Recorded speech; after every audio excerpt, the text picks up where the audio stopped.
திமுக தலைமையகமான அறிவாலயத்தில் செய்தியாளர் சுரேஷ் இணைந்திருக்கிறார். சுரேஷ், தற்போது செல்வ பெருந்தகையும் ப. சிதம்பரமும் ஆலோசனை நடத்திய பிறகு முதல்வரை சந்திக்க வருகை தந்து கொண்டிருக்கின்றனர். திமுக காங்கிரஸ் கூட்டணி என்ன முடிவெடுக்க போகிறது அப்படிங்கிற இந்த நாள் மிக முக்கியமான நாளா பார்க்கப்படுகிறது. அறிவாலயத்தில் தற்போது என்ன சூழல் இருக்கு?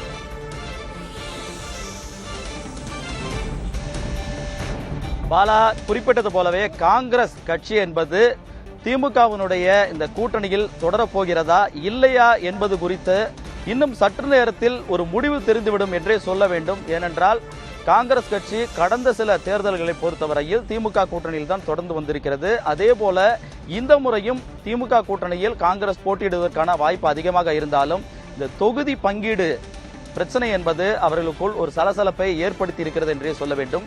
ஏனென்றால் காங்கிரஸை பொறுத்தவரையில் சுமார் 38 40 தொகுதிகளுக்கு மேல் கேட்டு பெற வேண்டும் என்ற எண்ணத்தில் தான் இந்த தொகுதி பேச்சுவார்த்தையில் உள்ளே வந்திருக்கிறது. அதிலும் அதிகாரத்திலும் பங்கு வேண்டும் என்ற ஒரு அழுத்தமான ஒரு கோரிக்கையை முன்வைத்திருக்கிறது. இப்படி இந்த கோரிக்கைகளை காங்கிரஸ் தொடர்ந்து முன்வைத்த காரணமாக திமுகவில் ஒரு நெருடல் உருவாகி இருக்கிறது. குறிப்பாக நாம் பார்த்தோம் என்றால் திமுகவில் தொகுதி பங்கீடு பேச்சுவார்த்தைக்காக கூட்டணி பேச்சுவார்த்தை என்பது டி.ஆர். பாலு அவர்கள் தலைமையில் தொடர்ந்து நடைபெற்று வருகிறது. கூட்டணி கட்சிகள் எல்லாம் வந்து தங்களுடைய தொகுதி பங்கீடுகள் தொடர்பாக பேச்சுவார்த்தை மேற்கொண்டு வருகிறார்கள். இப்படிப்பட்ட நிலையில்தான் அந்த தொகுதி பங்கீடு தொடர்பாக பேச்சுவார்த்தைக்கு அமைக்கப்பட்ட குழுவை தவிர்த்து விட்டு தற்போது திமுக தலைவரை சந்திப்பதற்காக காங்கிரஸ் கட்சியினுடைய மாநில தலைவர் செல்வ பெருந்தகை, அதே போன்று காங்கிரஸ் கட்சியின் மூத்த தலைவராக இருக்கக்கூடிய ப. சிதம்பரம் ஆகியோர் நேரடியாக முதலமைச்சர் இல்லத்துக்கு செல்கிறார்கள். ஆகவே இந்த இடத்திலேயே அந்த பிரச்சனை எந்த அளவுக்கு பெரிதாக இருக்கிறது என்பதை நாம் புரிந்து கொள்ள முடியும்.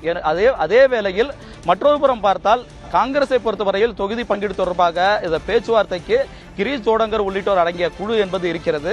கிரீஷ் சோடங்கர் இன்றைய தினம் தமிழ்நாடு முதலமைச்சரை சந்திக்க செல்லக்கூடிய அந்த ப. சிதம்பரம் மற்றும் செல்வ பெருந்தகை ஆகியோரோடு செல்லவில்லை. ஆகவே காங்கிரஸில் இந்த பிரச்சனை என்பது எந்த அளவிற்கு நீண்டிருக்கிறது என்பதை நாம் புரிந்து கொள்ள முடிகிறது. அதே வேளையில் நேற்றைய தினம் கிரீஷ் சோடங்கர் மற்றும் காங்கிரஸ் கட்சியினுடைய தலைவர்கள், அதாவது டெல்லி தலைவர்கள் எல்லாம் இங்கிருக்கக்கூடிய காங்கிரஸ் சட்டமன்ற உறுப்பினர்கள் மற்றும் எம்பிக்களோடு செல்போன் மூலியமாக ஒரு ஆலோசனையில் ஈடுபட்டிருக்கிறார்.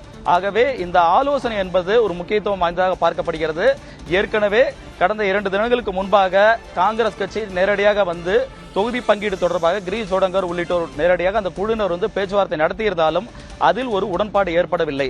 அதிக தொகுதிகளை கேட்டு பெறுவதற்கு காங்கிரஸ் முயற்சித்து வருகிறது. இது ஒருபுறம் என்றால் அதிகாரத்தில் பங்கு, அதேபோன்று உள்ளாட்சி தேர்தலில் 20% வரையில் காங்கிரசுக்கு இடங்களை விட்டுத்தர வேண்டும் போன்ற கோரிக்கைகளை முன்வைத்ததன் காரணமாக இதையெல்லாம் திமுக அந்த குழு என்பது ஏற்றுக்கொள்ளவில்லை என கூறுகிறார்கள். குறிப்பாக அதிகார பகிர்வு என்ற அந்த கோரிக்கையை முன்வைத்ததுமே அதுக்கு கடுமையான எதிர்ப்புகள் கிளம்பியதாக கூறுகிறார்கள்.